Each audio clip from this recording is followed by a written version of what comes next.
Good morning, everybody. I'm Peter Stone, professor of computer science here at the University of Texas at Austin. And I actually wear a number of different hats. I'm the associate chair of the Department of Computer Science here. I've been doing research as a professor for the past 15 years in artificial intelligence here at UT and 20 to 25 years in my career. I'm also have founded a company called Cogitai, which I might talk very briefly about, just as it relates to the topic. And I'm also head of the Robotics Institute at the University of Texas. My goal today, the title of the talk is AI and Travel in 2030. But I'm not going to focus in on travel the entire talk. What I'm going to do is I'm going to start by giving you an introduction to my own research interests, as a way of letting you, giving you an appreciation for sort of where the state of the art in artificial intelligence is right now, particularly as it applies to machine learning and robotics. I'm then going to back out and talk about a report that I authored called AI and Life in 2030, which is broader than AI and Travel in 2030. But really, I'm sure you agree that travel is life, right? So, many of the lessons from that entire document do apply into the travel industry, and then we'll focus in, I think, in the question and answer, even more so on travel. So, one of the goals for artificial intelligence and robotics, not the goal for everybody, but for people like myself, is to create robust, fully autonomous agents that can operate in the real world. So what do I mean by an agent? I mean something that can sense its environment, make some decisions, and then act in the real world. So for instance, there's AI in the Deep Blue program that played chess and beat Garry Kasparov about 20 years ago. And but it was not doing the whole thing. It wasn't a fully autonomous agent. It didn't sense the chessboard. A person would type it in. It didn't actually have to move the pieces. It did the decision making. So I'm going to talk about fully autonomous agents, more like an autonomous car, something that has to sense, decide, and act in a closed loop. So one question that arises then is, how do we go about doing this? When the field of artificial intelligence began about 65 years ago, there was really only one way to do it. It was to break down the task into the various components. To say, let's have some people working on computer vision, being able to take in an image and understand what's in that image. Others could be working on locomotion, robots moving, others on decision making, others on planning, others on multi-agent reasoning. There were sort of sub-communities that all got focused on little parts of the entire task, with the hope that they'd come together. In my career and over the past, colleagues of mine in the past 20 to 25 years have taken sort of the opposite approach. We actually take both approaches, but we've complemented that approach with a more top-down approach of starting with some challenge applications and trying to build fully autonomous agents that from the beginning have to put all those pieces together, that have to do increasingly complex tasks. And I already said, so a complete agent is one that has to sense, decide, and act in a closed loop. And the idea is if we can build these agents, it's going to drive research on those fundamental components of intelligence. What I'm going to zero in on in this talk is, from my perspective, an autonomous agent will never really be considered intelligent unless it can improve from experience. Right? If you have an autonomous car, it backs out of your driveway and it goes through the same pothole every day, you're going to start calling it your stupid autonomous car. Right? It's got to learn from experience for you to consider it intelligent, and that brings in the field of machine learning. The other thing is that if you have an autonomous car, so will your neighbors. It's not going to be the only one. It's going to get out on the road. It's going to need to interact with other autonomous cars. If there might be other agents that it interacts with that are teammates, some that are adversaries. There's this notion of intelligence that's fundamentally about interaction. And that's the subfield of multi-agent systems. And so this is sort of my perspective of what we really, the long-term goal of artificial intelligence is to create fully autonomous agents that can do that can learn, that can interact. And that leads to really this one-slide introduction to all the things that go on in my lab. I have a very broad research lab here at UT, some working from the low-level theory, some from these applications, but the question that brings it all together is this. We're trying to answer, to what degree can autonomous intelligent agents learn in the presence of teammates and or adversaries in real-time dynamic domains? Within AI, there are several, this touches on several different research areas. I've already introduced some of them. I'm going to give you in this talk sort of a primer on one particular type of machine learning, one type of artificial intelligence, but one particular type of machine learning that's starting to see the light of day and could be very applicable to your industry, known as reinforcement learning. But before that, I'm going to give you sort of a one-slide set of videos sort of that will give you an appreciation for the type of problems that we try to address in my own lab. I can't in one slide tell you about all the theory and the algorithms that we do, but I can tell you about these challenge tasks or application domains. So one that we've always focused on is robot soccer. So this is a clip from about 10 years ago of some robots that we programmed to play in a competition. Here's our robot scoring a goal. There's no remote control going on here. That robot had to sense the ball, sense where it was on the field, decide what action to take, and actually execute it in a closed loop throughout the course of a game. That was the Sony Aibo robot. When Sony stopped making those robots about 10 years ago, they've actually brought it back to market just this month. But when it went away for some time, we moved to humanoid robots. This is the snapshot from the finals of the 2012 competition at RoboCup. Our robots are the ones with their hands behind their back. Again, there's no remote control. These robots are having to do the whole thing. And there's some team, it's a multi-agent system. They have to figure out who's going to play defense, who's going to play offense. Here's our robot going in on a breakaway. This was the finals against a team from the University of Bremen in Germany. And they had won the competition the year before, but this was the first goal in a game that we ended up going on to win 4-2. So here you see a robot calmly bouncing the ball off the goalpost and into the goal. And when we came back to the university afterwards, they lit the tower orange for us, which they usually only do when the football team wins. So we were very proud of that. I'll talk a little bit about this domain in a minute, but this motivates a lot of research in many different areas of artificial intelligence. Another challenge task: if you come to my office just down the street, come up on the third floor of the computer science building, you'll often see a robot like this one just wandering in the hallways. Not a person remote controlling it, not a person following it. It's just trying to become a part of the social fabric of the building. So in this particular video, it's showing the ability of this robot to learn language. We did a week-long experiment where the robot was placed in the building with very, very limited knowledge of language. People would type commands like, bring me coffee, or take me to Peter's office. The robot didn't understand it first, so it would ask questions. It would go through a dialogue. What is it you want me to do? Where is Peter's office? At the end, it would figure out what the person was asking, and it could use all of the ways the person asked as training examples so that it could learn. The next time somebody said, lead me to Peter's office, it knew what to do. And so this was with a colleague of mine, Ray Mooney, who focuses on natural language processing, and learned how we did this week-long experiment where at the end of the week we could demonstrate that the robot was understanding people better, more efficiently, came off less frustrated by the experience, and had shorter dialogues. And so this is just part of a grand challenge that we are having to have the robots just be useful to the people who live in the building and visitors of the building. And so this is a lot about human interaction as opposed to the robot soccer case where it's all robot interaction. I talked about autonomous cars earlier. I did have a car in the DARPA Urban Challenge. So this car in the back here has nobody in it. This is sped up a little bit, but this was from 2007, about 10 years ago. The car had to find a gap in traffic and to make a left-hand turn, and it did this 8 times in about 20 minutes. And again, no person was in that car. Nowadays, all of the car companies are building autonomous cars. 10 years ago, this was an achievement at the Urban Challenge. We've retired that car because now the car companies are investing huge amounts of money in autonomous vehicles. But we're still doing research here on what the world will look like when all the cars on the road are autonomous. Will we still need traffic signals and stop signs? Or will we have intersections that look more like this?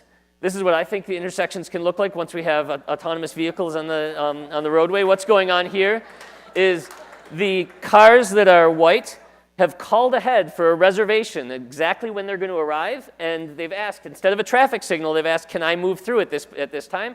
If the signal said no, then they have to stop. Those are the ones that are yellow. They don't have a reservation yet. But once they turn white, they have a guaranteed path through the intersection that won't collide with any of the other cars. So we showed this about 15 years ago. Since then, we've done a lot of research on, well, what happens if you mix this with some human drivers, some autonomous drivers? You scale this up to a citywide scale. One of the first times I showed this, it was at a conference in India, and people said, well, that's what all the intersections look like here. But the difference is that we could guarantee that as long as the cars are following the protocol, there aren't going to be any collisions. And there are a lot of collisions in the intersections there. So that gives you sort of these are the kinds of problems that drive my research and have for the past 2.5 decades or so. We've made a lot of progress through times when everybody thought AI was sort of washed up and a failure, to now when it's being hyped up in a probably over-exuberant way.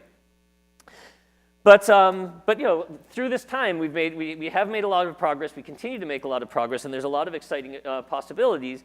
And one of the great things about this moment today is that some of the progress that we've made has the potential to impact real problems in industry. So what I'm going to do now is switch to this is sort of a whirlwind talk. I'm going to switch to gears in a way. I'm going to switch now to giving a little bit of a deep dive into one particular artificial intelligence technology known as reinforcement learning that's become, that I've been working on my entire career. When I started, it was a tiny little niche area within the field of machine learning, and now we see companies investing in reinforcement learning and saying that this is going to become a part of our strategy. But in case, it's something that I think people still don't understand the subtleties of. So I'm going to give just a few minutes deep dive on what it is, and then I'll talk as we go on about how I think it can be very applicable to the hospitality industry. So everybody's trying to apply machine learning to in hospitality, but in many other fields. But almost everybody who says that we're doing machine learning is doing what we call in the field supervised learning. So supervised learning. And supervised learning is a fairly mature technology. You can download software packages like TensorFlow. You don't need to hire the world's experts in supervised learning to do supervised learning. The general framework for supervised learning is that you're given a bunch of labeled training examples at the outset. So for instance, here's some handwritten digits on the left side. Here's their labels. That's the supervising signal. And then you could be given millions of those examples. And then you have to learn to see when you see a new example, what would that label be? Okay, so you're given a batch of data, a whole bunch of data, and you need to be able to, learn, and that data is labeled, and you have to learn to be able to assign a label to an unlabeled instance. So, I was talking right before this talk, some of the things that I understand came up yesterday, things like pricing. That could be a supervised learning problem. If I price a particular commodity at X dollars, will the person buy it or not, right? And you could get millions of examples of having priced it for a person at this level, and they did buy it or they didn't buy it, right? That could be a supervised learning question. And there's applications for supervised learning everywhere. There's literally hundreds, thousands of companies that are applying supervised learning to specific problems in specific industries. But for the type of challenge problems that I talked about on the previous slide and the videos that I showed you, there's a different type of machine learning that's more appropriate. And that's what we call reinforcement learning. So the idea of reinforcement learning is that there is an agent that's executing a policy, that policy can be seen as a mapping from the current state of the world to the action that you'll take. So if you're playing chess, the policy is from this chessboard, which piece should I move? And the key is that the agent has to take a sequence of these actions. right? When you're playing chess, you make not just one move and then find out if you won or lost. Instead, you make a move, the opponent makes a move, you make another move, and at the end of the game, you figure out whether you won or lost. So what happens is every time you make a move, you take an action, the environment tells you you're in a new state, maybe gives you some reward, and then you just keep going and going. And your goal is to try to find the policy that will give you the most reward over time. So going back to that pricing example, it may not be that you just make a single decision when you're interacting with a customer that makes a difference. It might be that there's a sequence of pricing actions. Maybe if you priced one good at a certain price, then they'll be more likely to buy another good at a different price, right? And so they're not independent decisions. And it might be that their decision will also be affected by an ad that you place in between or a coupon that you offer later, right? There's this sequence of actions. And the main distinctions from supervised learning are that, number one, there's no labeled data for all of the actions that you take, right? Instead, you get this delayed reward. At the end, maybe the person spent a certain amount of money, but you don't know which were the good actions and which were the bad actions. The algorithm has to go back and figure that out. And the other is that the data is not given at the outset. The algorithm is itself responsible for exploring, for trying new things. If you play the same game of chess every single time, you'll never learn about what would have happened had you tried something else. Okay? So these are the distinctions between reinforcement learning and supervised learning. There's lots of applications for reinforcement learning. I gave sort of one example in this pricing. I'll come back to more later. The problem is there's no general purpose software right now that's available for it. There's not that many people trained in it. In fact, that's the motivation behind Cogitai, the startup company that I talked about. And this isn't a talk about Cogitai, but I'm, of course, very happy to talk about the things that we can do using reinforcement learning for practical applications. So when you have a reinforcement learning problem, and this will be just one or two more sort of technical slides to try to give you an appreciation for how we deal with this in artificial intelligence, you can formulate the problem as what's known as a Markov decision process. So a Markov decision process is composed of states, shown in green here. So that could be how much money the customer has spent so far, what time of day it is, what website they're browsing. That's the state. Here I just show 3 states, but in general there could be many, many states. There's actions. So that could be offer a coupon, set a price at X dollars, set a price at Y dollars. There's a whole bunch of different possible actions. And there's rewards. So after some actions, you might get a positive reward. The person spends money. Or you might get a negative reward. The person sends you a take me off your mailing list message or something like that, right? You can define what the rewards are. Underlying, there's some transitions. So when you're in a state, you take an action. There might be some probability that you get one transition to another state and get a reward. There's some other probability you go another way, but you don't know that at the outset. The algorithm has to figure out what's going to happen when you take different actions. It also has to figure out what the rewards are going to be. And the goal of reinforcement learning is to find the optimal policy. From a state, what action should you take so that you maximize these rewards? And it might mean taking an action that gives you a negative reward now so that you can get to a state where you can get positive rewards in the future. And there were some very beautiful technical results in the late 1980s, early 1990s that showed we could find the optimal policy for these kinds of reinforcement learning problems. The very best thing to do in theory, but only in small problems. To make this apply in the real world, there have to be innovations, and that's what's sort of happened over the past few years to make reinforcement learning more applicable. Basically, and I'm going to give just a little bit of a graphic on how that works. The biggest success story for reinforcement learning was learning a mapping from states to actions. So given the state, if you were to take an action, what would be the long-term value you would get if you take that action? So if I set a price of X dollars now and then I act optimally, what kind of reward will I get in the future?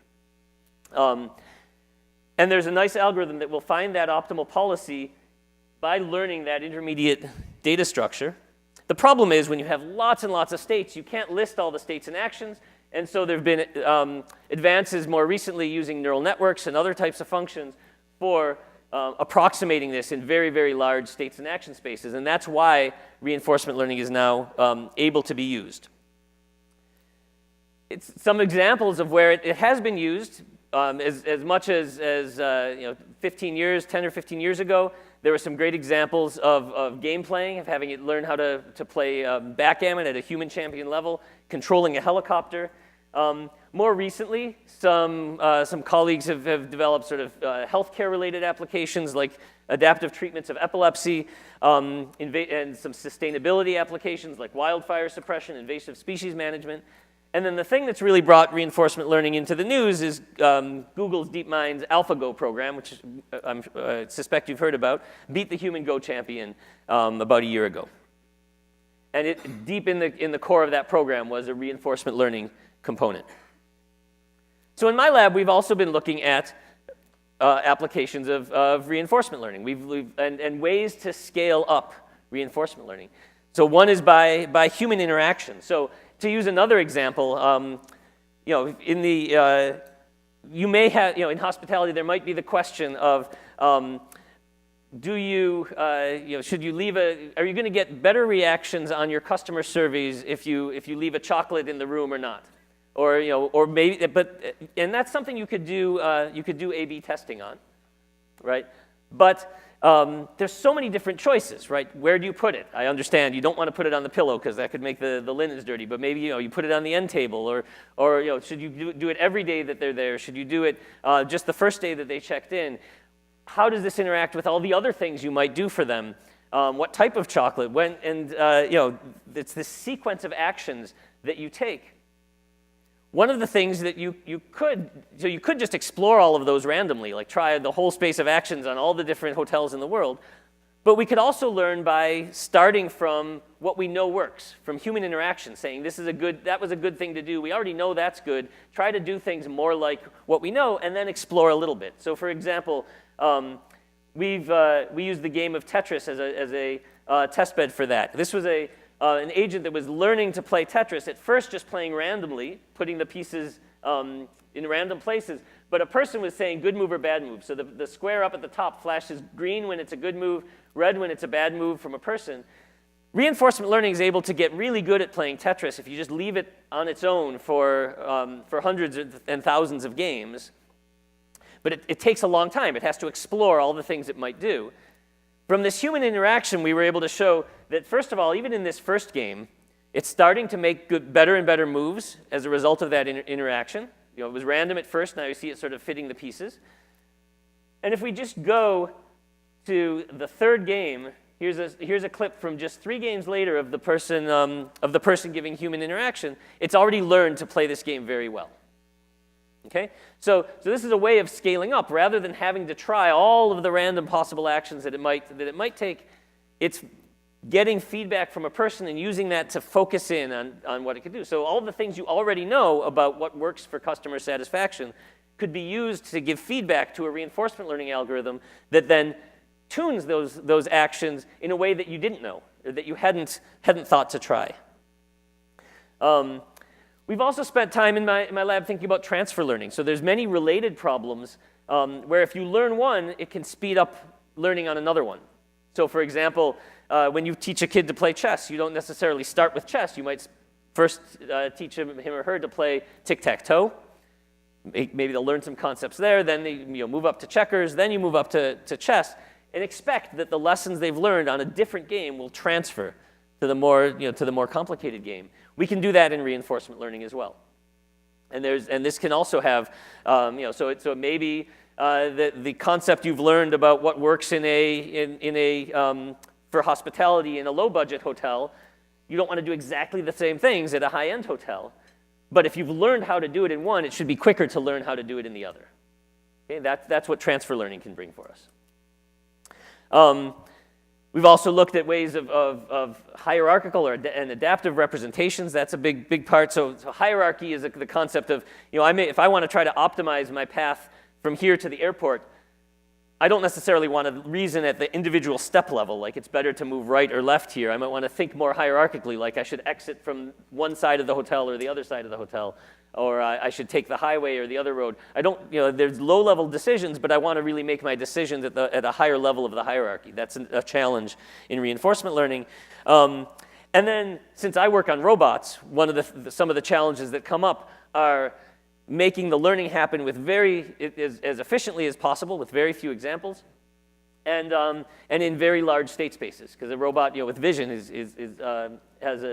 could take in basically any state of the world. So we had a nice example from a few years ago of this car, our autonomous car, learning a speed control task. It was just trying to get to 30 miles an hour, but we didn't tell it at the outset what would happen if it pressed the accelerator or the brakes.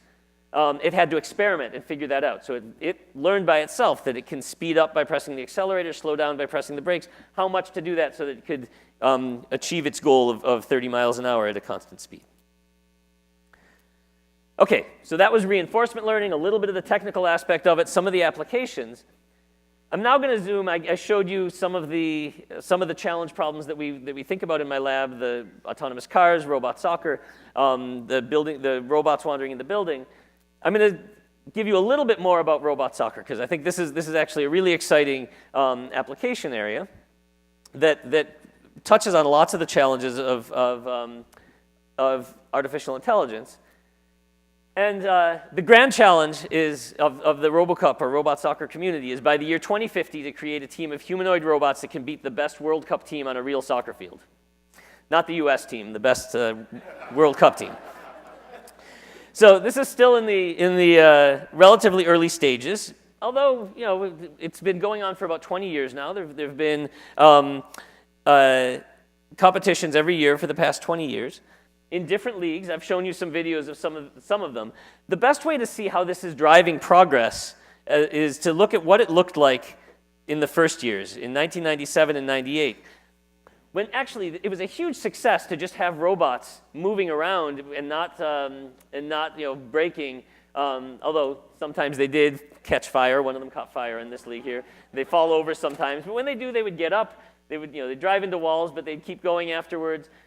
Some goals were scored. So here you see a robot scoring a goal. There wasn't much opposition from the goalie, but we'll give it credit anyway. So this was a big success, but it was at that time.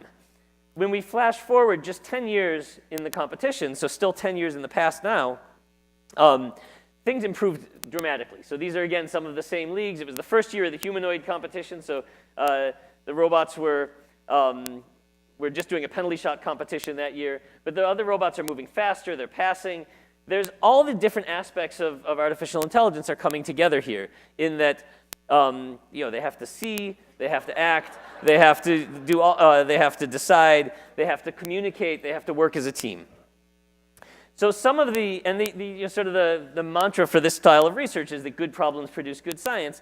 Just to zero in on one of these problems, the computer vision problem. Computer vision is all about taking a static image and figuring out where's the person, where's the chair, where's the pen. On a robot, there's some different, and there's been huge successes in that area, by the way, in the last few years, the last 5 years or so. On a robot, the challenges are different. This is what the image looks like through the camera of a robot that's playing soccer. It's bouncing around. The images are coming. It's not static. Sometimes it doesn't even see the ball once it gets close to the ball. It has to figure out what to see and how to see it for the purpose of decision making. And so this motivated some research by a student of mine, Mohan Sridharan. He's now a professor in New Zealand. The way we used to deal with this when we went to a robot soccer competition was we would go and we'd take some pictures, because they'd be and label. There's the green pixels, there's the white pixels. What numbers do those mean to the camera? It would take a long time, hours of a person sort of saying, here's orange, here's green, here's white. It's different in our lab than it is in the lighting at the competition. And this got very laborious. And so Mohan said, well, you know what? We know the robot should be able to train itself how to identify these different colors. When it woke up, it didn't know. On the right is what it knows about the colors. It didn't know anything. But it did know it was on a green field with white lines. So it could say, the pixels that I see the most are probably green. The ones that I see fewer are white. It could then look up and say, I know there's a big yellow goal in front of me. So the pixels that are there that are neither green nor white are probably yellow. It could label those. It could look to the left and say, I know there's some pink under some yellow. It can turn around, figure out there's blue, and then within about 2.5 to 3 minutes of just the robot walking around, it had learned just as well as if a person had given all of those labels for it to train on its own. And so it was trying to figure things out as it goes. And just to give you a sense of that's just an isolated problem. It still has to be incorporated in the agent. Here's some clips that Fox Soccer Channel put together that where we sent them some clips from one of our competitions. They took some poetic license here. We don't have this kind of fan support at the robot soccer competitions.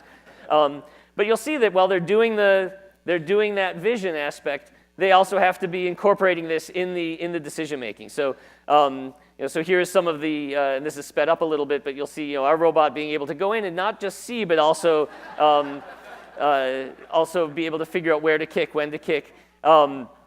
I'll play. I'm not going to play this all the way through, but there's one I like. We sent only our highlights, of course, so all the goals and the saves are from our robots. But this is one where you see the robot coming up to the goalie. It gets sort of pushed to the side, but it's able to see which way it's facing and knows to kick sideways instead of forwards in that case. And so these are some of the kinds of things that we need to do. Just before I leave robot soccer, I did say our goal is by the year 2050 to create the best team of humanoid robots that can beat the best World Cup champions. We do every year have humans playing against one of the champions of one of the leagues. So this is me and some of my colleagues playing, I think this is a few years ago, against the winners from the middle-sized league. And the people who program the robots always say, forget it, you can't get on the field. They're way too fast, they're going to hurt you. But then we get on there, we can still, these aging amateur soccer players can still beat the robots. I got called for offsides there, so it didn't count. But every year it gets a little bit more difficult. Now, we're not sure if that's because the robots are getting better or we're getting older, but one way or another, the robots are getting closer to beating the people. In the interest of time, I think I'm going to skip through this the next part. It's another aspect of artificial intelligence that we've learned through machine learning. I'll just tell you that there's a concept. I mentioned hierarchy, sort of breaking down a task. There's also this notion that you want to do learning in a hierarchy. You may be able to learn one thing and use that to speed up learning on another task. Here's some robots learning to walk on the left by just practicing. And then on the right, they use that learned walk to learn something else, how to control the ball. We've used this in our RoboCup simulation team to learn many different skills. This last year, we won the competition at RoboCup, scoring 171 goals and giving up none. In this sort of, again, soccer competition where the robots have to do all these various different parts, but they've learned how to kick, where to kick, how to walk faster than the other teams, all using a machine learning optimization process.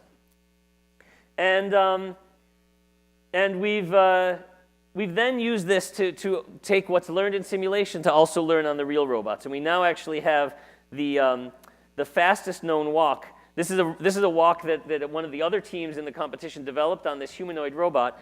We used learning in simulation to be able to speed it up. I'll just show the end result to the walk that's more than 40% faster than anybody else has been able to get this robot to walk. Again, through an entirely automated machine learning process, a form of reinforcement learning. Okay, so that's sort of a bunch on my research as a way of giving you a sort of hopefully telling you some new things, maybe things you weren't aware of, about the state of the art of research in artificial intelligence. I'm now going to shift gears to talking about a report called AI in Life in 2030 that I co-authored with a bunch of colleagues that was released a little over a year ago. That is the first report in a 100-year study on artificial intelligence, a longitudinal study that was endowed by Eric Horvitz, one of the early employers of Eric and Mary Horvitz. Eric was one of the early employees of Microsoft. And the idea of this report, of the 100-year study, is to support a longitudinal study on the influences of AI advances on people and society, centering on periodic studies, so ours was the first, of developments, trends, futures, and potential disruptions associated with developments in machine intelligence, and especially figuring out what kind of proactive efforts can be taken to make sure that the effects of artificial intelligence are on balance positive on society. This 100-year study has a standing committee that was constituted when it was founded, and then they decided that they were going to have studies every 5 years for the next 100 years. They started by introducing a study panel chair. It could be one or two. In this case, it was just me. I was the sole chair for the first report. I then invited a set of colleagues to generate the report I'm about to talk about. But the idea is the standing committee will persist. There'll be another report the following year and in 5 years, and so on. Where the idea is that each report is to take a snapshot at that time and convey results to multiple audiences, as shown here. And in particular, we took our mission very seriously of being able to convey the findings to the general public. And the feedback we've gotten is that it's a very accessible report from a writing perspective, and gotten a lot of positive feedback. So I'm going to give you, in the next few minutes, sort of an overview of how we went into what our charge was, how we went into figuring out what questions to ask, and then answering them, and that hopefully will seed the questions in the session that follows. So the charge that the standing committee gave us was the following. It was to identify possible advances in artificial intelligence over the next 15 years and their potential influences on daily life, and also to look at the scientific, engineering, and legal and policy efforts needed to realize these developments. So this was sort of the positive, but we also needed to consider the actions that would be needed to shape these outcomes for the societal good, and think about the design, ethical, and policy challenges that would arise. And the focusing device we were given was one in sort of geography and one in time. So we were told use 2030 as the target, with the idea that that we'd be able to foresee developments in a 15-year horizon much better than looking farther than that. And we were also told to focus on large urban regions, a typical North American city, with the idea that the potential influences of AI are on a wide variety of activities there, and there'd be a lot of interactions among them. So, so I recruited a bunch of colleagues. About 2/3 are academics, professors, but there's also people who are from industry, who focus on technology and law, technology and the economy. But the idea was this should be people who are familiar with the technology, giving the insider's view of what are the possibilities, what are the realistic concerns, as opposed to some that draw a lot of attention in science fiction, and what should be done. So I'll talk about the content of the report in a second, but I do want to tell you a little bit about its structure that we came up with. We had to do a lot of thinking of what would be the best way to convey the results. We ended up with a sort of 3-level hierarchical structure of the report. It starts with a 1-page executive summary. So if you really are pressed for time, you can go to the report, download it for free from the website, and here's the executive summary. The whole thing's flashed in front of your eyes right now. So it's a page and a tiny bit. There's an overview that sort of expands into 5 pages. It gives a lot more detail. And then there's the main body, which has the following content. It defines our view about what artificial intelligence is and current research trends. And if there's really one lesson that I would want anybody to take away from reading this report, and it's probably the biggest myth of artificial intelligence, it's that artificial intelligence is not one thing, right? So I think there's a lot of the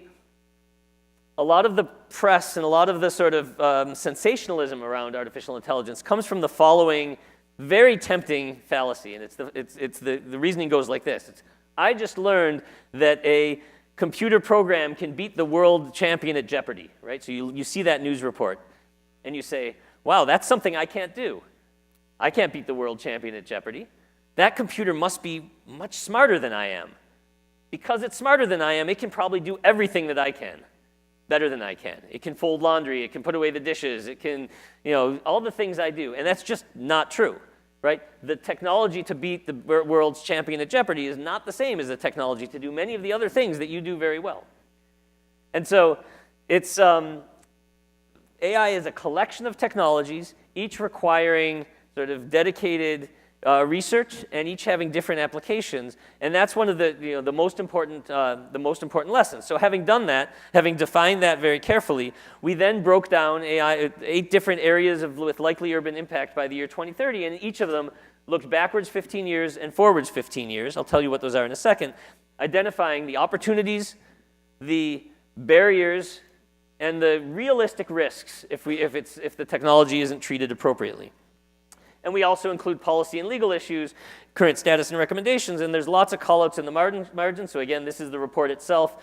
There's highlighted, there's these callouts, things like this one: misunderstandings about what AI is and is not could fuel opposition to technologies with the potential to benefit everyone. Poorly informed regulation that stifles innovation would be a tragic mistake. Some of our most biggest lessons you can find just by looking through those callouts. But the areas of focus in the study panel report were the following. I'm going to talk a little bit about the ones highlighted in blue here. These aren't the only ones, and in fact, but you'll notice that a lot of these do touch on hospitality, and the lessons from each of these various sections could be very relevant and directly relevant, especially transportation, home and service robots. Probably also entertainment, employment in the workplace to some extent. And each of these have different characteristics. Transportation, home and service robots have hardware challenges. That it's very hard to, part of the reason we don't have autonomous cars on the road only right now, although there already are some, is that making very reliable hardware that we can trust is very difficult. Healthcare and education, there's a lot of trust. Right, the partnering with people is very important. Building trust comes up in several of these, as does interpersonal interaction. So I'll just briefly give you a sense of what's in some of the areas in the report. And in each of them, there's sort of this progression. There's the phase of gathering data that can be learned from. There's predictive models, which are sort of what supervised learning can do. Will a person predict, will a person buy something at a particular price, or what feedback will they give you on their post-visit survey if you do various things with the chocolate or any other parts of the experience. To decision models, what actions should you take to try to improve that feedback or improve the results that you get. That's where reinforcement learning comes in. So first, looking at transportation, we observed in the report that it's the first domain where the public may be asked to trust artificial intelligence technologies on a very large scale. There are a lot of technology, there's problems though that come in, and there's a lot of different sub-problems, and this is where hierarchy also plays a role. The car has to sense its surroundings, figure out what state it's in, be able to do lane changing, parking, route planning. All of these are separate problems that require separate technologies. And if you get good at one of them, it doesn't mean that you're good at the other ones. We predicted that in 15 years, autonomous pickup and delivery of people and packages will be common. There may be not just autonomous cars by that time, but also drones and sort of a very much changing landscape in transportation, sort of like I previewed with that video of my own research on autonomous intersection management. Within healthcare, which is more medium term, we think transportation, there's very short term possibilities. In healthcare, there's both opportunities for prediction and intervention, with applications in clinical decision support, patient monitoring, management of the healthcare systems. Predictive analytics can happen at various different levels. So doctors could ask, who are the patients that are like mine at the population level? Individuals could go and say, who are the people like me, and what have been their reactions to the various different possible treatments? There's also decision making. How do we get people to change their behaviors, change their diets, stay with their rehabilitation plans? That's where reinforcement learning also could come in. But there's technical barriers here. We have to be able to integrate human care with automated reasoning, right? It should not be that you either go to a human doctor or you go to a computer program. We need to find a way to make the strengths of each complement each other, so that we get the trust of the doctors, the nurses, and the patients. We call out some of the data privacy issues that are challenges, and also some of the regulatory and commercial obstacles that right now are impeding progress within this area. One of the quotes in the report is that AI-based applications could improve health outcomes for millions of people, but only if they gain the trust of doctors, nurses, and patients. And the last one I'll highlight here is employment in the workplace. Everybody's asking what's going to be the impact on jobs. We see this as a longer-term worry. But one of the quotes in the report is the current social safety net may need to evolve into better social services for everyone, such as healthcare and education or a guaranteed basic income. Some of the countries have already been doing that. In fact, after we published the report, I was invited by the Prime Minister of Finland to talk about the findings in the report as they were starting their experiment on a guaranteed basic income. Some of the conclusions or some of the findings in the report were that in the near term, we think AI will replace more tasks than jobs. Right? So it's not that talking in hospitality, it's not that the booking experience is necessarily, maybe it can be fully automated in the long run, but probably the path forward is to have aspects of it automated and still people to do the parts that can't be, that are more difficult to automate or don't get you as good results if they're automated. The other thing is that all the time technologies create jobs, but they're harder to imagine than it is to imagine the jobs that will be replaced. Overall, the technology ought to make to lower cost of goods and services. But people focus much more on the job loss. The realistic fear, so we think that the fear of replacing all human jobs in one generation, which people are writing about, is overblown. Artificial intelligence is not ready to do that. There's just too many different sub-problems. But the gap between the rich and poor could grow, and that's something we really do need to attend to. It's sort of tongue-in-cheek quote in the report is that it's not too soon for social debate on how the economic fruits of AI technologies should be shared. As children in traditional societies support their aging parents, perhaps our artificially intelligent children should support us, the parents of their intelligence. And then finally, we do address in the report policy and legal issues. And so I already talked about the danger of widening existing inequalities if the distribution isn't fair. We do mention in the report that as a society, we're underinvesting resources in research on the societal implications of AI technologies. There's a lot of money being poured into ways in which AI technologies can help business outcomes, increase revenue, cut costs. But when it comes to serving the homeless population or distributing unused food or things like this, there's not nearly as much resources to do that kind of research, and it's not the case that if we get better at at hospitality, that it'll just trickle down to these other applications. So we do call for that investment in the report. There's some legal issues, right? Is AI applications engage in behavior that where if it done by a human would constitute a crime? Courts will have to decide whom to hold accountable. And like all technologies, AI has the potential to be used for good or nefarious purposes. And so it's really the responsibility of the users and the people to figure out how to do this. And then finally, absent sufficient technical expertise, officials may refuse to permit a promising application or greenlight a sensitive application that has not been adequately vetted. This is one that I highlighted when I was showing you some of the report. So that's just, that's an overview. Really, as I said, the feedback has been that it's very accessible.